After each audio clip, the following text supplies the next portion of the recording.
ये जो तस्वीरें आप मेरे पीछे देख रहे हैं, ये तस्वीरें उस ब्लास्ट के बाद की है जो कल शाम देश की राजधानी दिल्ली के अंदर 6:52 के ऊपर होता है।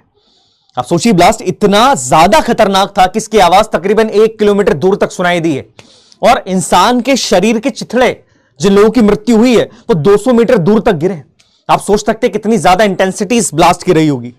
दिल्ली के लाल किले से तकरीबन 150 मीटर दूरी हादसा होता है और दिल्ली के लाल किले के मेट्रो स्टेशन गेट नंबर 1 के पास से हादसा होता है। 6:52 पे बहुत भीड़ भाड़ वाला इलाका ही है। एक I-20 कार सिग्नल से थोड़ा पहले रुकती है और उसके पीछे की सीट पे ब्लास्ट हो जाता है। उस कार में 3 लोग बैठे हुए थे। इन चीजों के बारे में आगे हम बात करेंगे। और एक बात मैं आप सबसे कहना चाहूंगा कि देखिए, अभी जिस तरह का माहौल इस हादसे के बाद है, आप अफवाहों के ऊपर ध्यान मत दीजिएगा। ये समझना पड़ेगा, देश के एक जिम्मेदार नागरिक बनिए। जब तक आधिकारिक तौर पर कोई बयान नहीं आ जाता है, जो चीजें सरकार आपको बता रही, केवल उस पर आप भरोसा कीजिएगा। इस बात को अपने ज़हन, अपने दिमाग के अंदर रखिएगा, बिकॉज देश को बचाना, देश में अफवाह ना फैलाना, यह हम नागरिकों की ही जिम्मेदारी है। एक बात यहां पर और है कि देखिए, जिनके परिजन इस हादसे के अंदर घायल हुए हैं या उनको अपने परिजनों की चिंता हो रही है, कोई मिल नहीं रहा है, कोई इश्यूज आ रहे हैं, ये नंबर सरकार ने दिए हैं। आप इन नंबर्स पे कॉल करके जानकारी ले सकते हैं। Delhi police control room, Delhi police emergency, आपके पास कोई जानकारी है तो आप दिल्ली पुलिस कंट्रोल रूम के अंदर कॉल करके अपनी जानकारी दे सकते हैं। याद रखिएगा, आपकी जानकारी से ही चीजें और ज्यादा तरीके से समझ में आना शुरू हो जाएगी। अब देखिए, हादसे के बारे में बात की जाए तो कई सारी इसकी परतें दर परतें खुलती जा रही है, कई सारी बातें सामने आ रही है। बट मैं फिर वही कहूंगा कि जो आधिकारिक बयान है उस पर आप ध्यान दीजिएगा, वो ज्यादा इंपॉर्टेंट होता है। कल शाम तकरीबन शाम को 6:52 के ऊपर यह हादसा होता है। एक सफेद कलर की I-20 कार जो HR-26 मतलब हरियाणा का नंबर ये था, ये एग्जैक्टली इस जगह पर आके रुकती है। देखिए पिक्चर के अंदर ये जगह दिख रही है आपको, ये सिग्नल है। तकरीबन 150 मीटर दूर आप देखेंगे तो यहां से लाल किला है और यहां पर आके रुकती है। इस कार के अंदर तकरीबन 3 लोग बैठे हुए थे और कार के अंदर पिछली वाली सीट के ऊपर ब्लास्ट होता है। ब्लास्ट बहुत भयानक है, बहुत ज्यादा भयानक ब्लास्ट है। मतलब ये लग नहीं रहा है कि कार के अंदर कोई CNG थी ऐसा तो उससे ब्लास्ट हो गया। ब्लास्ट बहुत ज्यादा भयानक है। इतना भयानक था कि इस कार ने 6 दूसरी कारों को चपेट के अंदर लिया। 2 रिक्शा पूरे खत्म हो चुके हैं और एक ऑटो को पूरी तरीके से तबाह कर दिया। चारों तरफ धुआं था। आसपास के लोग ये कह रहे हैं कि इतनी तेज आवाज सुनी नहीं उन्होंने कभी। लोग 1 किलोमीटर दूर से भाग के आ रहे कि ये क्या हो जाता है। और ये हादसा बड़ा भयानक था। आप सोचिएगा, लोगों के कहा जा रहा है, जो प्रत्यक्षदर्शी वो कह रहे हैं कि शरीर के चिथड़े हमको देखने को मिले। कितनी भयानक बात है। और ये हमारे देश के अंदर चीज हुई है कल शाम को 6:52 के ऊपर। अब सवाल, अभी तक जो जानकारी आ रही है इससे कई चीजें समझ में आ रही कि ब्लास्ट क्या हुआ है, कैसे हुआ है, कार के अंदर क्या चीजें मिली है और कहीं इसका कनेक्शन फरीदाबाद से तो नहीं। फरीदाबाद के अंदर जो तकरीबन 3000 kg एक्सप्लोजिव बरामद हुआ, क्या उसका कनेक्शन यहां से है? देखिए, कई सारी चीजें पता लगी। पर सबसे पहले बात करें इस कार के बारे में, बिकॉज कार यही थी, इसकी जानकारी दे दी गई। I-20 कार थी। गृह मंत्री जी ने इस बारे में बात करी है कि I-20 कार थी। अब ये कार जो है, इसका कनेक्शन बहुत लंबा है। कार 2014 के अंदर परचेस की गई। आप देखिए, ऑनर्स के बारे में बात करूं इस कार के, तो ये सफेद कलर की कार है, HR नंबर की कार है और 2014 के अंदर इसके पहले ऑनर का नाम था सलमान। इसने कार खरीदी। उसके बाद एक कार कई लोगों को बेची गई। सलमान ने देवेंद्र को सॉल्व करी है, देवेंद्र ने सोनू को सॉल्व करी, सोनू ने तारिक को सॉल्व करी और तारिक ने इस कार का यूज किया है। अब तारिक के बाद एक कार किसके पास थी उसका नाम भी मैं आपको बताऊंगा, पर तारिक पुलवामा का रहने वाला है। पुलवामा से इसके सीधे कनेक्शन देखने को मिल रहे हैं। और सबसे बड़ी बात है कि कोई जेन्युइन ट्रांसफर यहां पर नहीं हुआ लीगल तरीके से। कार बेची जा रही, बट कोई नंबर, कहते हैं ना कि आप डॉक्यूमेंट ट्रांसफर सही तरीके से नहीं कर रहे हैं, तो जेन्युइन ट्रांसफर यहां पर नहीं हो रहा है और यहां पर कार को लगातार बेचा जा रहा है। यूजुअली जो होता है, अगर इस तरह की गतिविधियों के अंदर ये चीजें देखेंगे आप, तो कार को लगातार ऑनर्स को ट्रांसफर किया जाता है। ये चीज यहां पर हो रही है।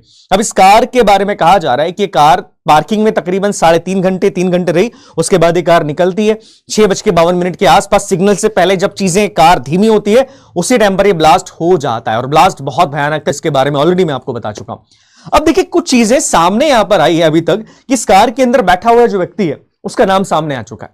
इस कार के अंदर बैठा हुआ जो व्यक्ति है उसका वीडियो भी सामने है, आपने चैनल्स के ऊपर देखा होगा। इसका नाम है उमर मोहम्मद और ये डॉक्टर है, डॉक्टर उमर मोहम्मद। और ये सस्पेक्ट बताया जा रहा है कि I-20 कार यही चला रहा था। देखिए, एक्जैक्टली हम नहीं कह सकते कि इन्हीं की साजिश थी, क्या सारी चीजें थी, वो आपको धीरे धीरे पता चलती जाएगी। बट जिस सस्पेक्ट का नाम सामने यहां पर आ रहा है उसका नाम है डॉक्टर उमर मोहम्मद। और कार के अंदर कितना एक्सप्लोजिव था, क्या सारी चीजें थी, और कार तकरीबन 3 घंटे पार्किंग में रही है, तो पार्किंग में क्या कर रही थी और नजरों के अंदर क्यों नहीं आई? तो बहुत सारे सवाल अभी भी हैं। मैं वही कहूंगा कि अफवाहों के ऊपर बहुत ध्यान मत दीजिएगा। जो जानकारी सामने आ रही है, अभी उन जानकारियों के बारे में हम बात कर रहे हैं। अब देखिए, यहां पर एक वीडियो का जिक्र बार बार किया जा रहा है। जैश ए मोहम्मद का सरगना हाफिज सईद, हाफिज सईद के हवाले से उसके कमांडर का वीडियो बार बार सामने आ रहा है, जिसके अंदर वो बोल रहा है कि हम भारत पे अटैक करने वाले। हाफिज सईद ने प्लानिंग कर ली है, प्लानिंग सारी चीजें हो रही है और ये अटैक बांग्लादेश के सहारे होने वाला है, मतलब बांग्लादेश से कोई ये अटैक भारत के अंदर करने वाला है। और ये वीडियो पाकिस्तान के अंदर बहुत सर्कुलेट हो रहा है, बहुत ज्यादा सर्कुलेट हो रहा है, कुछ ही दिनों पहले की बात है। तो देखो, हादसे को लेकर जो चीजें हो रही है, अभी आतंकवादी हमला है नहीं है, फिदायीन हमला है नहीं है, इसके बारे में एक्जैक्टली मैं अभी आपको कुछ नहीं बोलूंगा। जवाब सरकार ही देगी।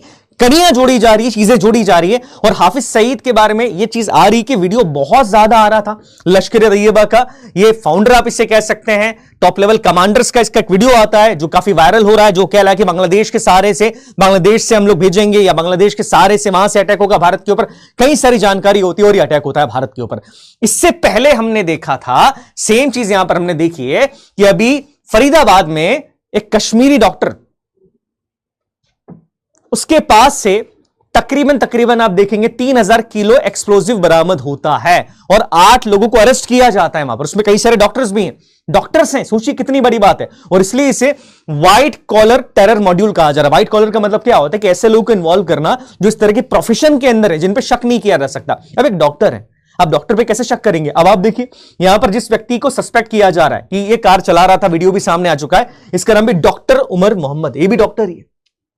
तो क्या चीजें चल रही है, रेडिकलाइजेशन किस लेवल का चल रहा है, क्या चीजें हो रही है, इसकी जानकारी धीरे धीरे एजेंसीज आपको देगी। देखिए, एनआईए इन्वॉल्व हो चुकी है, नेशनल इन्वेस्टिगेशन एजेंसी, जो प्राइमरी देश की इन्वेस्टिगेशन एजेंसी है, टेरर आउटफिट्स को इन्वॉल्व करने या देखने के लिए कि कौन सा आउटफिट इन्वॉल्व है, टेररिस्ट गतिविधियों को खत्म करने के लिए, उनकी जानकारी देने के लिए एजेंसी को बनाया गया था, वो इन्वॉल्व हो चुकी है।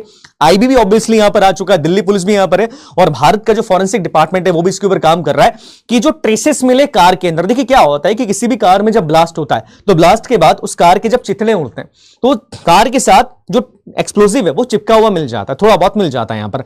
तो यहां पर ये जानकारी थोड़ी बहुत मिल रही है कि ये जो एक्सप्लोजिव बरामद हुआ था फरीदाबाद से, वहां पर बहुत बड़ी अमाउंट के अंदर हमको अमोनियम नाइट्रेट और पोटेशियम नाइट्रेट देखने को मिला था, जो एक्सप्लोजिव के अंदर यूज किया जाता है, याद रखिएगा। तो क्या कार के अंदर भी ये था? इसी की जानकारी जुटाने के अंदर लगे हैं। मैं एक्जैक्टली नहीं बोलूंगा अभी कि मिल गया है नहीं मिला है, बिकॉज अफवाहों के ऊपर मत जाइएगा, इसकी जानकारी भी सरकार जुटा रही है। पर लगातार सरकार कड़ियां जोड़ती जा रही है, बिकॉज हाफिज सईद का नाम भी यहां पर आ रहा है। ये जो हम कह सकते हैं कि जो फरीदाबाद के अंदर इतना बड़ा हमको एक मॉड्यूल मिला कि इस तरीके से आतंकवादी हमला करने की कोशिश की जा रही थी, और ये सारे लोग भी लश्कर तैयबा से ही जुड़े हैं। तो कहीं ना कहीं एलएनटी का नाम जरूर आ रहा है कि लश्कर तैयबा शायद इसके अंदर इन्वॉल्व है। सरकार इसकी जानकारी ले रही है, चीजें धीरे से पता लगती जा रही, सरकार इसकी जानकारी देती जा रही है। पर याद रखिएगा कि इतना बड़ा एक हमला देश के अंदर हुआ है, ये हमला नहीं है, हादसा है, इसकी जानकारी आगे सरकारी आधिकारिक तौर पर आपको देगी कि फिदायीन हमला था, हादसा था, क्या सारी चीजें थी। लगातार कड़ियां जोड़ी जा रही है। तो मैं आपसे फिर वही कहूंगा, किसी भी तरह की अफवाह पे आप ध्यान मत दीजिएगा। अफवाहों पे ध्यान देना का मतलब ये होता है कहीं ना कहीं हम अपने देश के अंदर ही कुछ गलत चीजें कर रहे हैं। तो अफवाह पे ध्यान मत दीजिएगा, अफवाहों को आगे भी मत बढ़ाइएगा। जो भी आधिकारिक चीजें होगी वो सरकार आगे बताएगी। पर जितने भी लोग इस हादसे के अंदर जिन्होंने मृत्यु को प्राप्त किया है, वो लोग जो घायल हुए हैं, भगवान उनको जल्दी ठीक कर दे। जिनकी मृत्यु हो चुकी है, उनके परिवार को इस दुख को झेलने की क्षमता प्रभु उनको दे। और हम ये कर सकते हैं कि देश में आगे ऐसे हादसे ना हो। सरकार इसको लेकर ऑब्वियसली बड़े ठोस कदम यहां पर उठाएगी। चीजें क्या है क्या नहीं है वो धीरे धीरे आगे हमको पता लगेगी। पर एक जिम्मेदार नागरिक होने के नाते अगर कोई भी जानकारी आपके पास है, किसी भी तरह की जानकारी आपके पास है, आपको लगता है कि छोटी सी चीज, आप उस एरिया के आसपास थे या जो भी थे, अगर लगता है कि छोटी सी चीज भी सरकार के काम आ सकती है, तो इंफॉर्मेशन को शेयर कीजिएगा। ये जानकारी हमारे देश को बचा सकती है, काम आ सकती है। चलिए, आप सभी अपना ध्यान रखिएगा, स्वस्थ रहिएगा, क्योंकि सरकार ने इस हादसे के बाद कई सारे राज्यों जैसे बिहार, मुंबई, दिल्ली, इनको हाई अलर्ट के ऊपर रहने के लिए कहा है। तो आप भी ध्यान रखिएगा, अपने आप का ध्यान रखिए, सुरक्षित रहिएगा। और कोई भी गतिविधि अगर ऐसी होती है तो सरकार को इसकी जानकारी जरूर दीजिए। जय हिंद।